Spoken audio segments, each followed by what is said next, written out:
Panggilan beribadah. Selamat hari Minggu, Bapak, Ibu, dan Saudara yang dikasihi Tuhan. Saat ini marilah kita datang dengan membawa ucapan syukur kepada Tuhan atas kasih dan penyertaan-Nya yang selalu ada dalam kehidupan kita.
Bapak, Ibu, dan Saudara, mari kita awali ibadah kita pada saat ini dengan satu keyakinan bahwa pertolongan bagi kita datangnya adalah dari Tuhan yang telah menciptakan langit dan bumi.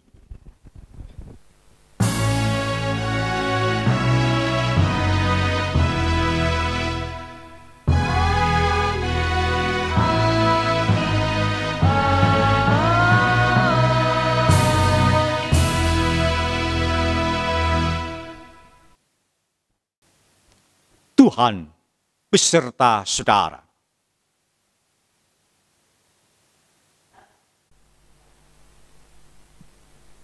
Ada banyak alasan dan motivasi seseorang dalam mengikut Yesus.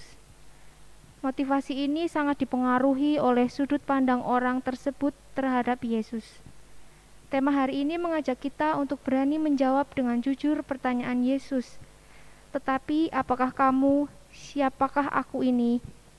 Dan berani serta mau dikoreksi ketika jawaban itu mencerminkan ambisi diri sendiri.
Marilah kita merendahkan hati kita di hadapan Tuhan, sambil kita mengaku dosa kita dan memohon pengampunan dari Tuhan. Mari kita berdoa. Tuhan Bapa di surga, saat ini dengan segala kerendahan hati kami mengaku akan kegagalan kami. Kami mengaku akan kelemahan kami. Kami mengaku akan kesalahan kami, yang sesungguhnya telah membuat kami tersesat di dalam pemahaman diri kami. Kami membutuhkan akan pertolongan-Mu. Kami saat ini mau datang kepadamu untuk boleh mengerti dengan benar siapakah Engkau sesungguhnya. Perkenankanlah kami ya Bapa, untuk kami boleh datang kepadamu, untuk kami boleh mengerti, memahami kehendak-Mu, dan kami boleh belajar untuk semakin taat dan setia menjadi pengikut-Mu.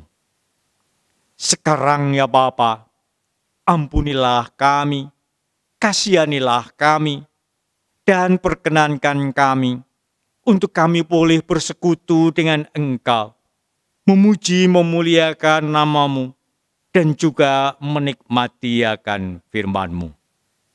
Bapa, dengarlah doa kami ini, yang kami panjatkan di dalam nama Tuhan kami, Yesus Kristus. Amin.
Bagi setiap kita yang mau mengaku dosa-dosanya, merendahkan diri, dan memohon pengampunan dari Tuhan.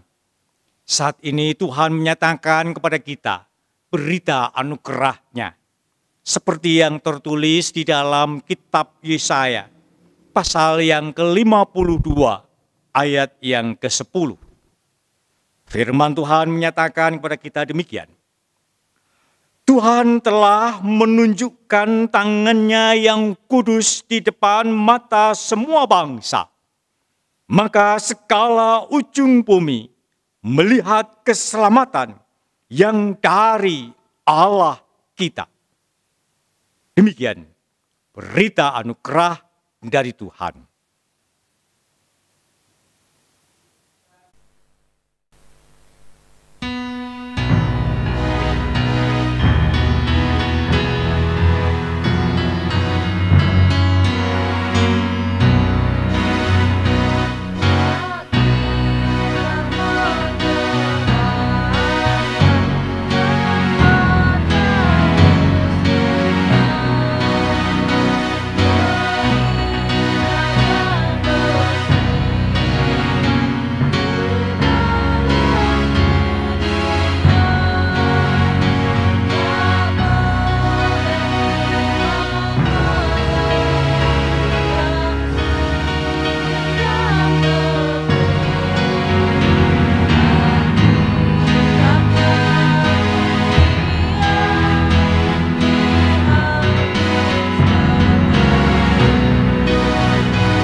Bapak, Ibu, dan Saudara, mari kita satukan hati kita di dalam doa. Kita memohon pimpinan penyertaan Tuhan saat kita akan membaca dan menikmati firman-Nya. Mari kita berdoa. Tuhan Bapa di surga, saat ini kami siap menyambut firman-Mu. Nyatakanlah kepada kami apa yang menjadi kehendak-Mu. Buatlah kami dapat mengerti, memahami apa yang Kau kehendaki itu. Pakailah hamba-Mu ini menjadi Allah dalam pemberitaan firman-Mu. Dan kami serahkan jam ini ke dalam tangan kuasa-Mu. Di dalam nama Yesus, kami pohonkan doa kami ini. Amin. Bacaan pertama diambil dari Yesaya 50 ayat 4-9. Yesaya 50 ayat 4-9. Tuhan Allah telah memberikan kepadaku lidah seorang murid, supaya dengan perkataan aku dapat memberi semangat baru kepada orang yang letih lesu. Setiap pagi ia mempertajam pendengaranku untuk mendengar seperti seorang murid. Tuhan Allah telah membuka telingaku dan aku tidak memberontak, tidak berpaling ke belakang. Aku memberi punggungku kepada orang-orang yang memukul aku dan pipiku kepada orang-orang yang mencabut janggutku. Aku tidak menyembunyikan mukaku ketika aku dinodai dan diludahi. Tetapi Tuhan Allah menolong aku. Sebab itu aku tidak mendapat noda. Sebab itu aku meneguhkan hatiku seperti keteguhan gunung batu, karena aku tahu bahwa aku tidak akan mendapat malu. Dia yang menyatakan aku benar telah dekat. Siapakah yang berani berbantah dengan aku? Marilah kita tampil bersama-sama. Siapakah lawanku berperkara? Biarlah ia mendekat kepadaku. Sesungguhnya Tuhan Allah menolong aku. Siapakah yang berani menyatakan aku bersalah? Sesungguhnya mereka semua akan memburuk seperti pakaian yang sudah usang. Ngengat akan memakan mereka. Demikianlah sabda Tuhan.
Bacaan kedua diambil dari Yakobus 3 ayat 1 sampai 12. Sebab kita semua bersalah dalam banyak hal. Barang siapa tidak bersalah dalam perkataannya, ia adalah orang sempurna, yang dapat juga mengendalikan seluruh tubuhnya. Kita mengenakan kekang pada mulut kuda, sehingga ia menuruti kehendak kita. Dengan jalan demikian kita dapat juga mengendalikan seluruh tubuhnya. Dan lihat saja kapal-kapal, walaupun amat besar dan digerakkan oleh angin keras, namun dapat dikendalikan oleh kemudi yang amat kecil menurut kehendak jurumudi. Demikian juga lidah, walaupun suatu anggota kecil dari tubuh, namun dapat memegahkan perkara-perkara yang besar. Lihatlah, betapapun kecilnya api, ia dapat membakar hutan yang besar. Lidah pun adalah api. Ia merupakan suatu dunia kejahatan dan mengambil tempat di antara anggota-anggota tubuh kita sebagai sesuatu yang dapat menodai seluruh tubuh dan menyalakan roda kehidupan kita, sedang ia sendiri dinyalakan oleh api neraka. Semua jenis binatang liar, burung-burung, serta binatang-binatang menjalar dan binatang-binatang laut dapat dijinakan dan telah dijinakan oleh sifat manusia. Tetapi tidak seorang pun yang berkuasa menjinakan lidah. Ia adalah sesuatu yang buas, yang tak terkuasai, dan penuh racun yang mematikan. Dengan lidah kita memuji Tuhan Bapa kita, dan dengan lidah kita mengutuk manusia yang diciptakan menurut rupa Allah. Dari mulut yang satu keluar berkat dan kutuk. Hal ini, saudara-saudaraku, tidak boleh demikian terjadi. Adakah sumber memancarkan air tawar dan air pahit dari mata air yang sama? Saudara-saudaraku, adakah pohon ara dapat menghasilkan buah zaitun, dan adakah pohon anggur dapat menghasilkan buah ara? Demikian juga mata air asin tidak dapat mengeluarkan air tawar. Demikianlah sabda Tuhan. Bapak, Ibu, dan Saudara, pada kesempatan kali ini, firman Tuhan yang akan kita baca dinyatakan di dalam Injil Markus, pasal yang ke-8, ayat 27, sampai dengan ayat yang ke-38. Firman Tuhan menyatakan kepada kita demikian. Kemudian Yesus beserta murid-muridnya berangkat ke kampung-kampung di sekitar Kaisaria Filipi. Di tengah-tengah jalan ia bertanya kepada murid-muridnya. Katanya, "Kata orang, siapakah aku ini?" Jawab mereka, "Ada yang mengatakan Yohanes Pembaptis. Ada juga yang mengatakan Elia. Ada pula yang mengatakan seorang dari para nabi." Ia bertanya kepada mereka, "Tetapi apa katamu? Siapakah aku ini?" Maka jawab Petrus, "Engkau adalah Mesias." Lalu Yesus melarang mereka dengan keras supaya jangan memberitahukan kepada siapapun tentang Dia.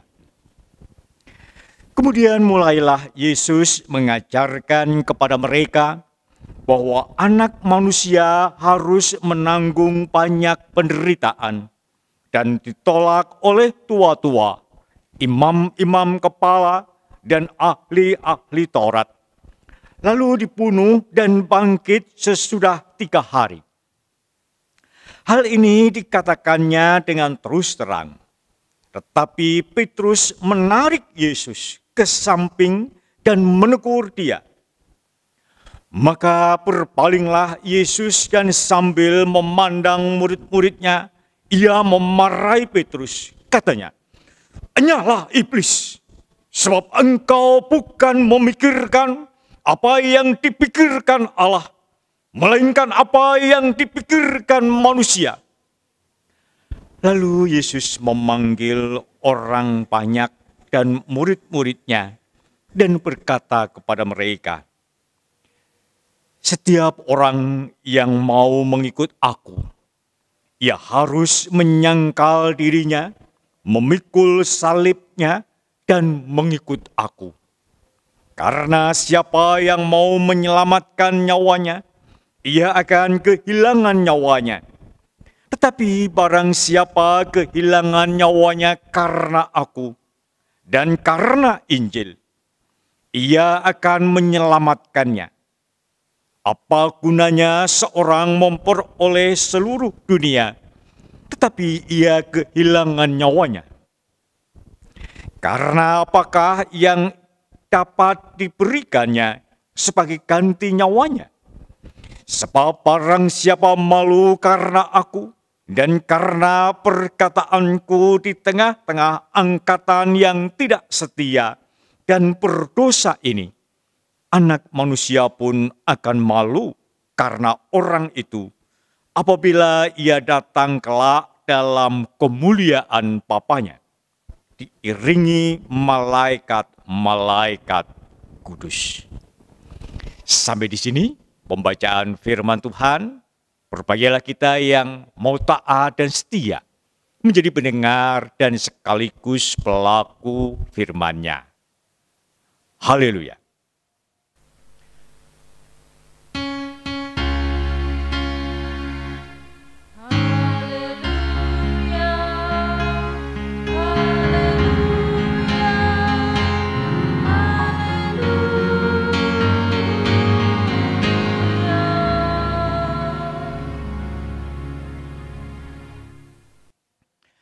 Bapak, Ibu, dan Saudara, tema yang akan kita bahas pada saat ini yaitu apa katamu tentang aku? Pengenalan diri menentukan akan sukses atau gagalnya seseorang. Seseorang yang mampu mengenali dirinya, ia akan memiliki kemampuan untuk mengerti kelebihan dan kekurangannya. Tetapi sebaliknya, orang yang tidak bisa mengenali dirinya, ia tidak tahu apa yang menjadi kelebihan dan juga kekurangannya. Orang yang tidak mampu mengenali dirinya cenderung akan berlaku nekat. Ia tidak mempertimbangkan akan kekuatan dan kelemahan dirinya. Psikolog yang bernama Carl Rogers, dia terkenal dengan teori client-centered terapi. Terapi yang lebih mengutamakan kepada kemampuan si klien, si orang yang sedang dilayani itu. Dia mengatakan bahwa pengenalan diri itu merupakan dasar atau awal untuk bisa memahami dirinya. Kemudian ia bisa menerima dirinya. Dan kemudian ia mampu mengaktualisasikan dirinya.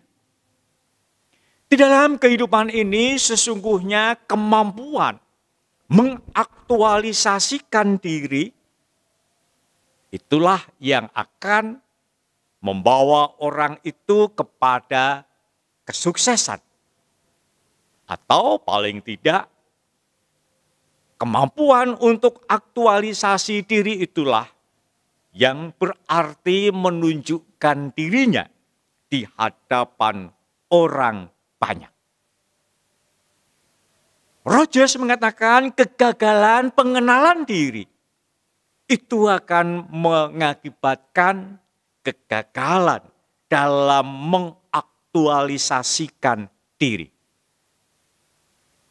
Dalam kenyataannya, kita sering kali mendengar atau kita menyaksikan orang yang hidup dalam khayalan, bukan dalam kenyataan. Bahasa sekarang, orang yang hidup halu, Artinya ia hidup dalam halusinasi, hidup dalam bayangan, bukan dalam kenyataan. Bapak, Ibu, dan Saudara, kalau demikian, pengenalan diri sesungguhnya menjadi hal yang penting di dalam kehidupan ini. Dalam bacaan kita saat ini, kita juga bertemu dengan Tuhan Yesus yang mencoba menjajaki tentang sejauh mana orang mengenali dirinya. Apakah Tuhan Yesus tidak kenal dengan dirinya? Bukan soal itu. Tetapi Yesus justru sedang menguji sejauh mana orang banyak itu telah memahami tentang dirinya. Yesus tahu siapa sesungguhnya dirinya. Tetapi ia ingin untuk membuat orang banyak yang sedang mengagumi dirinya, ia juga ingin membuat para muridnya pada waktu itu tahu dan mengenal dengan benar siapa Yesus sebenarnya. Kisah ini terjadi dalam perjalanan di daerah Kaisaria Filipi. Dalam perjalanan itu, di tengah-tengah orang banyak yang berbondong-bondong mengikuti Yesus, Yesus bertanya kepada para muridnya, menurut kata orang, siapakah aku ini? Pertanyaan ini ditujukan kepada para muridnya pada waktu itu. Yesus ingin mengetahui para murid itu tahu pandangan orang banyak tentang Yesus atau tidak. Dia bertanya kepada para murid, siapakah aku ini? Para murid mengatakan, oh, ada yang mengatakan kau adalah Yohanes Pembaptis. Yohanes Pembaptis memang sudah mati dipenggal oleh Herodes. Tetapi keagungan Yohanes Pembaptis masih terngiang di dalam pikiran banyak orang pada waktu itu. Popularitas Yohanes Pembaptis masih ada di dalam pikiran banyak orang. Dan ketika orang melihat Yesus, dia membayangkan ini yang lebih hebat daripada Yohanes Pembaptis. Para murid juga ada yang mengatakan, ada juga yang mengatakan engkau ini adalah Elia. Bagi bangsa Israel, Elia adalah seorang nabi hebat. Yang dikatakan kematiannya pun itu tidak ada jenazahnya di dunia ini. Ia dikatakan diangkat ke surga. Peristiwa yang terjadi pada Elia, kehebatan Elia dengan keajaiban mujizatnya, seakan-akan sekarang hadir kembali pada diri Yesus. Orang banyak ketika melihat Yesus, ada yang mengatakan ini adalah Elia yang hidup kembali. Dan para murid juga mengatakan, ada yang mengatakan engkau adalah seorang dari salah satu dari para nabi. Ya, Yesus disamakan dengan nabi yang hadir di tengah-tengah umat manusia, menyampaikan akan berita Allah untuk dunia. Bapak, Ibu, dan Saudara, ketika para murid menjawab pertanyaan Tuhan Yesus seperti yang dinyatakan tadi, Yesus tidak cukup puas dengan pernyataan itu. Yesus ingin tahu bagaimana para murid mengenali dirinya. Ia berkata, "Apa katamu? Siapakah aku ini?" Bapak, Ibu, dan Saudara, para murid ketika ditanya, "Siapakah aku ini?" Menurut para murid, rupa-rupanya ini bukan jawaban yang mudah. Menjawab kata orang mudah, tetapi menjawab menurut dirinya, ini pasti dibutuhkan pengenalan, pemahaman yang benar. Kalau di antara orang banyak pun ada pendapat yang berbeda, para murid pun memandang Yesus atau memahami Yesus pasti berbeda. Yang menarik, di tengah-tengah kebingungan para murid, di tengah-tengah keraguan para murid pada waktu itu, Petrus, seorang murid yang spontan dan terkenal pemberani, yang mengatakan, "Engkau adalah Mesias." Bapak, Ibu, dan Saudara, Mesias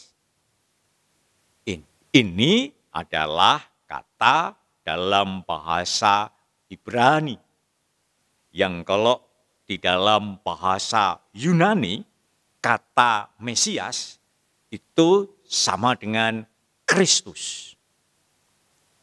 Jadi Kristus itu menunjuk kepada orang yang diurapi.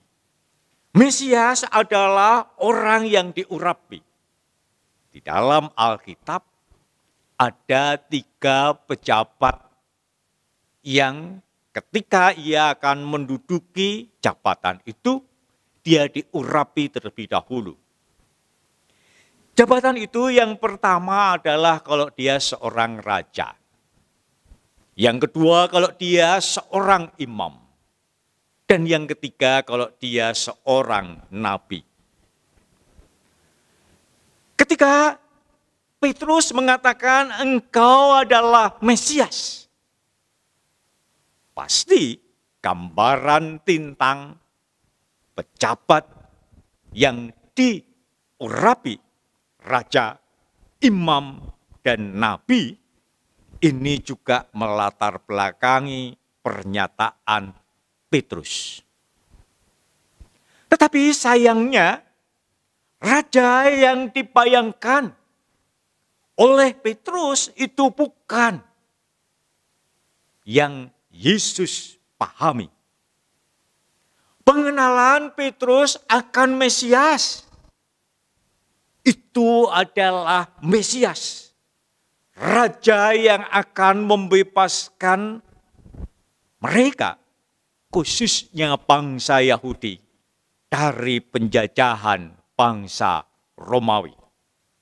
Sebab pada saat itu, orang-orang Yahudi sedang dijajah oleh bangsa Romawi. Kehebatan Yesus dengan mujizat-mujizatnya, pengajaran Yesus yang begitu mengagumkan banyak orang, keberanian Yesus untuk menentang hal-hal yang tidak benar, itu meyakinkan Petrus khususnya bahwa ini orang yang akan membawa pembebasan dari penjajah. Ketika Petrus mengatakan, engkau adalah Mesias, Yesus pada saat itu melarang para murid untuk menyampaikan hal itu kepada orang banyak. Bapak, Ibu, dan Saudara, dalam kisah perjalanan berikutnya, Yesus mulai menyatakan akan pengenalan dirinya. Yesus menyatakan kepada para murid tentang siapa dirinya yang sesungguhnya. Dia menyebut dirinya sebagai anak manusia. Sebuah pernyataan yang biasa saja. Anak manusia, seperti para murid atau orang-orang yang lain. Dia mengatakan dirinya anak manusia saja. Bukan sesuatu yang luar biasa, bukan seorang yang punya kedudukan tinggi, tetapi hanya anak manusia. Dan dia mengatakan bahwa anak manusia itu akan menderita. Anak manusia harus menderita. Ia ditolak, ia dibunuh. Ia juga akan mengalami kematian. Tetapi akan bangkit pada hari yang ketiga. Yesus tahu persis tentang dirinya. Anak manusia yang harus menderita, bahkan sampai mati, tetapi juga yang akan bangkit. Bapak Ibu, ketika Tuhan Yesus menyatakan tentang dirinya, tentang apa yang sesungguhnya ia lakukan, Petrus dikatakan tidak dapat menerima pernyataan Tuhan Yesus itu. Ketika Yesus dengan jujur mengatakan bahwa ia akan mati, Petrus yang membayangkan ini seorang pemimpin hebat, ia tidak bisa menerima. Dikatakan Petrus kemudian menarik Yesus ke samping. Bapak, Ibu, dan Saudara, saya membayangkan pernyataan dan diikuti dengan sikap Petrus yang menarik Yesus ke samping. Saya membayangkan Petrus ini ingin menjadi pengawal bagi Yesus. Petrus ingin menjadi penjaga yang berada di sisi Tuhan Yesus. Ketika Petrus salah mengenali dirinya, yang pada dasarnya ia hanya murid, yang pada dasarnya hanya pengikut, sekarang ia justru tampil mau menjadi pelindung, mau menjadi pengawal, menjadi penjaga buat Tuhan Yesus. Apa yang kemudian dilakukan oleh Tuhan Yesus pada saat itu? Yesus dengan tegas menegur, memarahi Petrus. Ia mengatakan, enyahlah iblis. Petrus bahkan dinyatakan sebagai iblis. Kalau tadi Petrus menarik Yesus ke samping, sekarang Yesus menempatkan Petrus justru di belakang. Ia menyatakan supaya Petrus mau menjadi pengikutnya. Petrus bukan menjadi penjaga, pelindung, pengawal bagi Yesus. Tetapi Yesus ingin Petrus menjadi pengikutnya. Ia layak berada di belakang. Dan Yesus justru menegur dia dengan menyatakan, enyahlah iblis. Sebab apa yang kamu pikirkan bukan apa yang dipikirkan oleh Allah. Pikiran Petrus, pikiran manusia, bahkan pikiran iblis yang mau menggagalkan rencana Allah. Yang akan menggagalkan penyelamatan dunia dengan cara pengorbanan. Yesus ingin menyelamatkan dunia dengan pengorbanan. Tapi Petrus dengan pikirannya ingin menyelamatkan dunia dengan perlawanan. Ini jelas bertentangan. Yesus justru ingin membuat dunia ini selamat dengan pengorbanannya. Yesus tahu tentang dirinya yang harus menderita, bahkan harus mati, menjadi korban penyelamatan, untuk menjadi korban penyelamatan manusia. Saudaraku yang dikasihi oleh Tuhan, bagaimana pengenalan Bapak Ibu Saudara tentang Yesus? Apa katamu tentang Yesus? Saat ini saya mengajak Bapak Ibu Saudara, jangan salah dalam mengenali Tuhan Yesus. Kalau kita salah dalam mengenali Tuhan Yesus, kita bisa salah dalam bersikap terhadap Tuhan Yesus. Dalam kenyataan, di tengah masyarakat kita seringkali mendengar ada orang yang menjadi pembela Allah, menjadi pembela agama, menjadi pembela nabi. Ini tidak ubahnya pengenalan yang salah, seperti yang dilakukan Petrus terhadap Yesus. Kita harus tahu apa yang Yesus rencanakan, apa yang juga Yesus kenali tentang dirinya. Yesus paham bahwa misinya di dunia ini adalah untuk keselamatan dunia. Siapa yang mau menjadi pengikutnya, ia harus berada di belakang. Dan kita juga harus mau meneladani apa yang ada di depan kita, Yesus. Ketika Yesus di depan, kita di belakang, maka sudah sepatutnya apabila kita mau meneladani Yesus.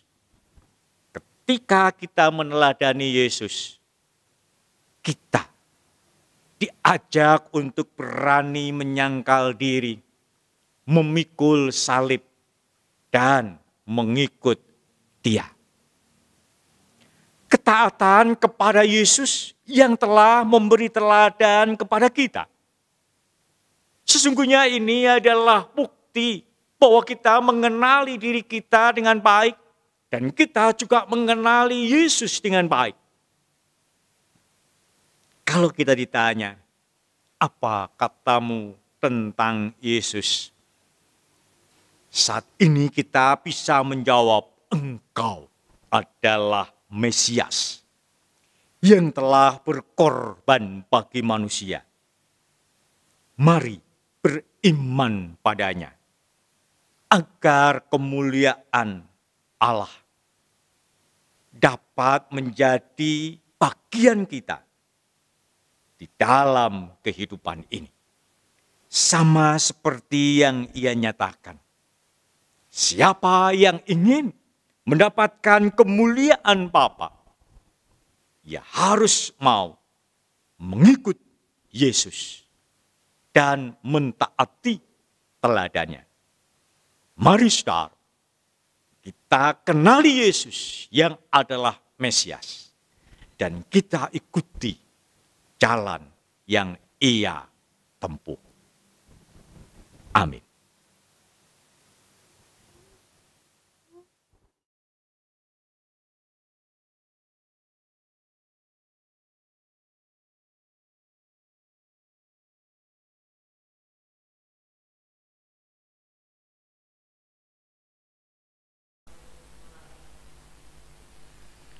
Marilah kita bersama dengan umat Allah di masa lalu, masa kini dan masa depan, mengingat janji baptisan kita dengan mengikrarkan pengakuan iman rasuli yang demikian.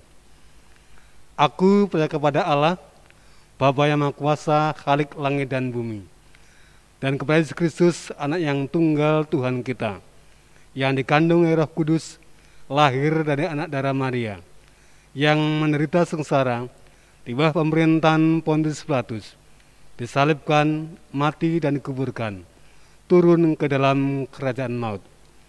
Pada hari yang ketiga, bangkit pula dari antara orang mati, naik ke surga, duduk sebelah kanan Allah, Bapa yang Maha Kuasa. Dan dari sana ia akan datang untuk menghakimi orang yang hidup dan yang mati. Aku percaya kepada Roh Kudus, gereja yang kudus dan am, persekutuan orang kudus, pengampunan dosa, kebangkitan orang mati, dan hidup yang kekal. Amin. Bapak, Ibu, dan Saudara, mari kita satukan hati kita. Kita akan menaikkan syafaat-syafaat kita di dalam doa. Mari kita berdoa. Tuhan Bapa di surga, dengan jujur kami harus mengakui bahwa seringkali pengenalan diri kami tidaklah sempurna. Juga pengenalan kami akan Engkau juga tidaklah sempurna. Namun pada saat ini, kami boleh Engkau ajar melalui kisah Petrus ketika ia mengenali dirinya maupun Yesus.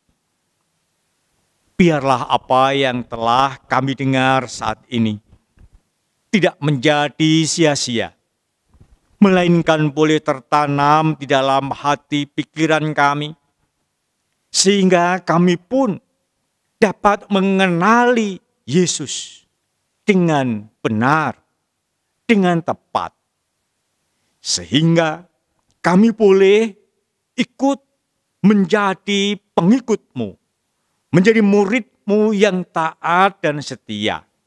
Dan kami senantiasa meneladani apa yang telah Engkau perbuat.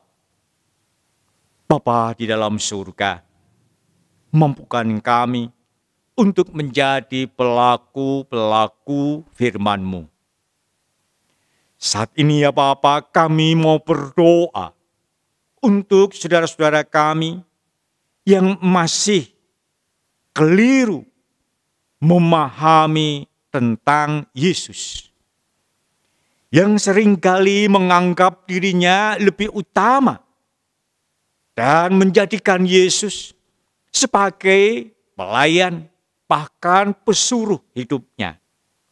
Biarlah saat ini Engkau ampuni mereka, dan biarlah apa yang terjadi di dalam perjalanan kehidupan Petrus boleh mengubahkan hidup mereka, sehingga mereka mau menjadi murid-murid yang taat dan setia mengikuti jalan Tuhan.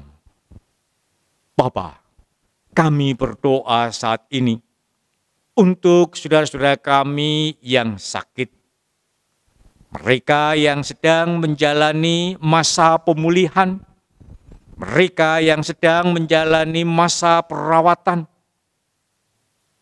dan mereka yang terbaring karena keadaan, entah karena lanjut usia atau karena kelemahan-kelemahan fisik.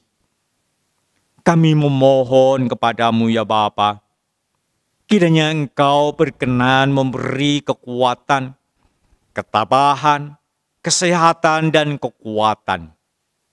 Terlebih dari itu, karuniakanlah iman yang kuat, sehingga sekalipun secara fisik mereka lemah, iman mereka kepada Tuhan boleh menjadi semakin kuat. Kami berdoa untuk anak-anak kami yang sudah mulai belajar tatap muka. Biarlah Engkau akan lindungi mereka, Engkau jauhkan mereka dari pandemi yang saat ini melanda negeri ini. Dan biarlah Engkau yang akan menyertai mereka senantiasa di dalam proses belajar mereka, sehingga mereka boleh sungguh-sungguh mendapatkan pengetahuan yang benar untuk bekal di dalam kehidupannya. Roh hikmat-Mu kiranya Engkau curahkan kepada para guru, di dalam mereka harus melayani anak-anak didik yang sudah cukup lama tidak mampu menjalani proses belajar mengajar dengan normal. Biarlah saat ini apa yang sudah mulai dilakukan dengan keterbatasan boleh menjadi baik. Kami berdoa ya Bapa untuk bangsa dan negara ini. Di tengah-tengah berbagai persoalan yang ada, kiranya Engkau menolong para pejabat, para aparat untuk dapat mengambil keputusan dengan tepat, sehingga arah kehidupan bangsa ini akan dapat menjadi semakin baik. Dan bangsa ini akan menjadi bangsa yang semakin maju di tengah-tengah dunia ini. Bapa, kami serahkan syafaat kami ini hanya ke dalam tangan kuasa-Mu. Di dalam nama Yesus, kami pohonkan doa kami ini. Amin. Saudaraku, marilah kita memberikan persembahan syukur kepada Tuhan dengan mendasari persembahan kita dengan 2 Korintus 9 ayat yang ke-8 yang demikian bunyi firman-Nya. Dan Allah sanggup melimpahkan segala kasih karunia kepada kamu, supaya kamu senantiasa berkecukupan di dalam segala sesuatu dan malah berkelebihan di dalam pelbagai kebajikan.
Mari kita berdoa.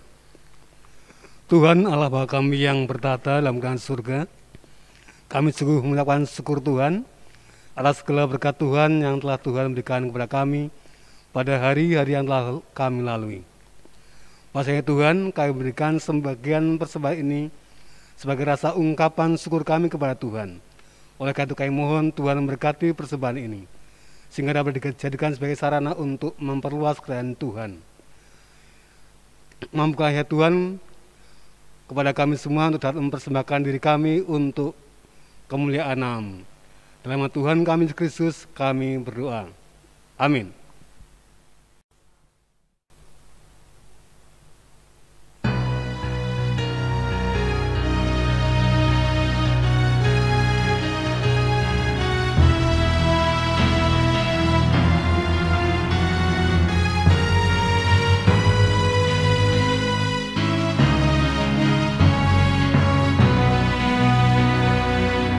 Makin serupa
Sekarang arahkanlah hatimu kepada Tuhan. Jadilah saksi Kristus. Terpujilah Tuhan. Dan sekarang terimalah berkat Tuhan. Tuhan memberkati engkau dan melindungi engkau. Tuhan menyinari engkau dengan wajah-Nya dan memberi engkau kasih karunia. Tuhan menghadapkan wajah-Nya kepadamu dan memberi engkau damai sejahtera. Amin.